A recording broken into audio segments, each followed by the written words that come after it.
जानकी सिमरन के फोन की तरफ डर में देखने लग गई थी। हालांकि उसने बहुत जल्द अपने डर को ऐसी फीलिंग के साथ दबा लिया था जैसे उसे कोई फर्क ही नहीं पड़ रहा था। उसका दिल इस समय उसके चेस्ट में बुरी तरह हथौड़े जैसा बज रहा था, मगर फिर भी वो कोशिश कर रही थी कि वो ऐसा कोई भी साइन ना दिखाए जिससे उसकी कमजोरी का किसी को पता चल सके। कम से कम ऐसी किसी समय पर तो नहीं। बहुत छोटा। ऐसा कहते हुए सिमरन ने शशांक के कंधे की तरफ देखा और आगे कहने लगी, उन लोगों से कहकर यहाँ पर एक साउंड सिस्टम लगवा दो या फिर एक बड़ा सा टीवी। हम इतना बड़ा शो मिस नहीं कर सकते हैं, है ना? अब तुम आगे क्या करने वाली हो? जानकी ने पूछा। सिमरन का फोन बहुत ही छोटा था और जो इकलौती चीज उसे इस समय दिखाई दे रही थी वो थी रुक्मणी का एक टेबल पर बैठे रहना। उसके साफ सुथरे चेहरे और खुले हुए हाथों को देखकर ये बिल्कुल साफ तौर पर दिखाई दे रहा था कि सिमरन ने उसे कैप्चर नहीं किया था और ना ही उसे वहां रखने के लिए किसी तरह की कोई फोर्स का इस्तेमाल किया था। ये देखकर जानकी एकदम सोच में पड़ गई थी कि आखिर सिमरन करना क्या चाह रही थी। जैसा कि तुम देख रही हो, मेरे हस्बैंड बहुत अच्छे आदमी नहीं है। ऐसा कहते हुए सिमरन ने बहुत ही रोमांटिकली अपनी आंखों को बड़ा कर लिया और आगे कहने लगी, तुम्हारी बेटी ने एक्चुअली उन्हें बहुत ज्यादा ऑफेंड कर दिया है और इसीलिए उन्होंने सजेस्ट किया है कि क्यों ना तुम्हारी बेटी को तड़पाया जाए। मेरे डर की दहशत को इमेजिन कर सकती हो जब उन्होंने मुझे कहा कि वो तुम्हारी बेटी को तुम्हारे ही सामने शर्मिंदा तक कर सकते हैं। सिमरन ने एक लाइट टोन में कहा और साथ ही साथ उसके चेहरे पर एक छोटी सी स्माइल भी थी। ये इस बात को बिल्कुल ऐसा दिखा रही थी जैसे वो किसी फ्रेंड से बात कर रही हो। हालांकि उसके शब्दों का इफेक्ट इतना ज्यादा था कि मानो बिल्कुल किसी धारदार चाकू की तरह लग रहा था और जानकी के दिल को धीरे धीरे स्लाइस करता जा रहा था, मानो उसके दिल के धीरे धीरे टुकड़े हो रहे थे। भला किस तरह की माँ ऐसे सीन को डाइजेस्ट कर पाती जिसको सिमरन ने अभी अभी डिस्क्राइब किया था। हो सकता है जानकी एक मॉन्स्टर थी, एक खूनी थी, लेकिन वो कभी भी अपनी ही बेटी को इस तरह शर्मिंदा होते हुए नहीं देख सकती थी।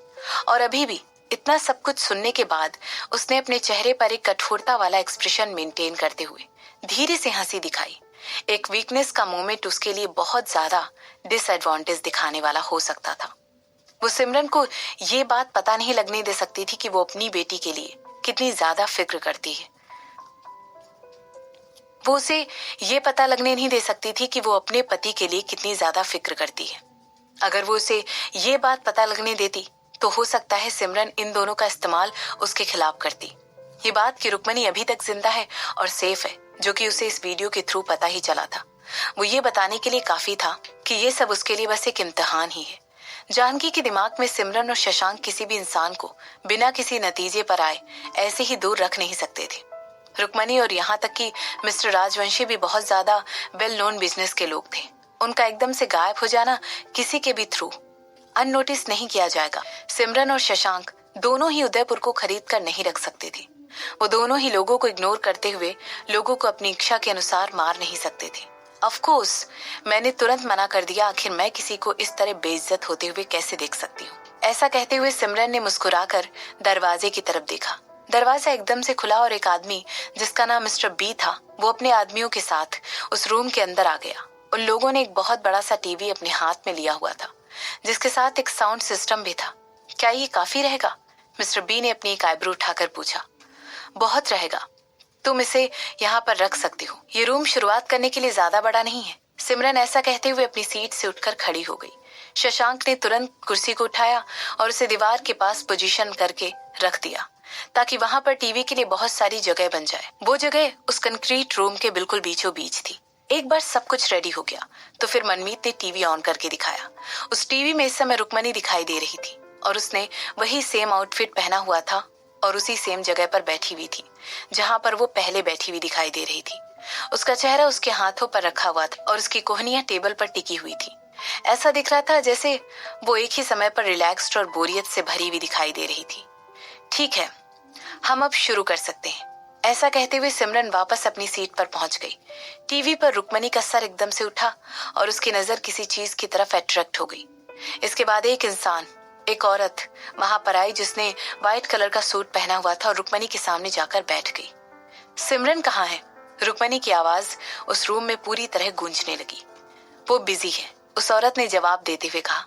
अगर कोई तुम्हें पास से भेजेगा तो यही कहेगा कि तुम बिल्कुल उस औरत की तरह दिखती हो जिसे ध्रुव ने बेइज्जत किया था। ये उन औरतों में से भी एक औरत थी जिसने ध्रुव के खिलाफ एक फॉर्मल कंप्लेंट फाइल की थी, जिसमें उसे रेप और फिजिकल अब्यूज के लिए जिम्मेदार ठहराया गया था। ये औरत वही थी जिसे सिमरन ने 2 साल पहले बचाया था। वही औरत जिसने सिमरन के उसके प्लान में सिंघानिया परिवार के खिलाफ जाने के लिए मदद की थी। मैं तुम्हें ऑलरेडी बता चुकी हूँ कि मुझे नहीं पता है कि मेरी माँ इस समय कहाँ है, रुक्मणी ने एक इम्पेशेंट टोन में कहा। इसके बाद वो आगे कहने लगी, मैं शशांक या सिमरन में से किसी एक इंसान से मिलना चाहती हूँ। मैं किसी ऐसे इंसान से मिलना चाहती हूँ जिसके पास अथॉरिटी हो, रुक्मणी ने डिमांड करते हुए कहा। मेरे पास तुम्हारे साथ डील करने की बहुत ज्यादा अथॉरिटी है, उस औरत ने बहुत ही शांति के साथ कहा। और इसके बाद वो आगे कहने लगी, एक बार फिर, तुम्हारी माँ कहाँ है? मैंने कहा ना। ऐसा कहते हुए रुक्मणी ने अपने शब्दों को कंटिन्यू किया और अपना सर उठाकर एक बार रूम में लगे हुए सीसीटीवी कैमरा की तरफ देखा और आगे कहने लगी, मुझे पता है सिमरन, तुम देख रही हो। मैं तुम्हें ऑलरेडी बता चुकी हूँ कि मुझे नहीं पता है कि मेरी माँ किधर है। हम लोगों को पिछले हफ्ते ही मिलना था, मगर उन्होंने अपना चेहरा तक मुझे नहीं दिखाया। वो औरत एक खूनी और एक झूठी है। मैं कभी भी उन्हें तुम्हारे पास लाने के लिए झिझकूंगी नहीं, और अगर उन्होंने मुझे कभी भी अपनी शक्ल दिखाई तो पहला काम मैं उन्हें तुम्हारे पास लाकर पूरा करूंगी। अगर तुम्हें मुझ पर विश्वास नहीं हो रहा है तो मैं तुम्हें अपना नंबर दे सकती हूँ, जिससे उन्होंने पिछली बार मुझे कॉल किया था। मुझे पूरा यकीन है कि अगर तुम उसको ट्रेस कर सकती हो, मगर मुझे वाकई में समझ नहीं आ रहा और मैं नहीं जानती हूँ कि वो कहाँ है। तुम्हें मुझे जाने देना ही होगा, ग्रुप में रुक्मणी ने अपनी बात को आगे बढ़ाते हुए कहा। इसके बाद वो वीडियो अपनी जगह पर फ्रीज हो गया। और तुम सोचती हो हम तुम पर विश्वास कर लेंगे कि तुम अपनी माँ को हमारे पास ला कर दोगी? हमें अच्छी तरह पता है कि तुम दोनों एक दूसरे के बहुत करीब हो। आखिर तुम इस तरह अपनी माँ को धोखा कैसे दे सकती हो? उस औरत ने रुक्मणी से पूछा। अगर मेरा उनको तुम्हें देना इस अटैक को मुझ पर स्टॉप कर देगा तो फिर मैं बिना अपनी पलकें झपकाए तुम लोगों को उन्हें सौंप दूंगी, रुक्मणी ने कहा। इसके बाद वो आगे कहने लगी, मेरी माँ एक खूनी है, एक होपलेस केस है। क्या तुम मुझसे एक्सपेक्ट कर रही हो कि मैं जो कुछ भी मेरे पास है उन्हें बचाने के लिए सब तुम्हें दे दूं? वो एक बहुत ही क्रूर औरत है जो कि कभी भी मेरे पीठ में छुरा भोंकने से पीछे नहीं हटेगी, और खासकर तब अगर बात उसके फायदे की हो तो। जैसे ही रुक्मणी ने देखा कि उसके सामने खड़ी हुई औरत उसकी बात पर जरा सा भी रिएक्शन नहीं दे रही है, वो अपनी बात को आगे कंटिन्यू करते हुए कहने लगी, मैं भी एक क्रूर औरत हूँ। मैं सब चीजों के ऊपर खुद को ही रखूंगी। मैं जवान हूँ और अभी मुझे बहुत साल जिंदा रहना है। क्या तुम मुझसे एक्सट्रैक्ट करते हो कि मैं अपना सब कुछ उस जैसी औरत के लिए त्याग दूं?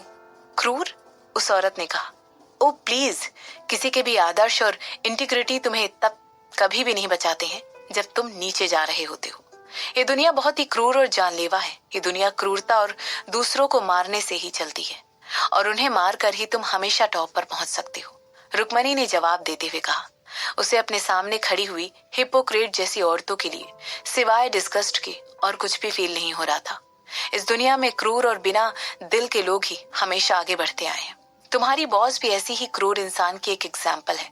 तुम्हें मेरी तरफ इस तरह नहीं देखना चाहिए जैसे कि मैं इस दुनिया की सबसे क्रूर इंसान हूँ जिससे तुम अभी अभी मिली हो।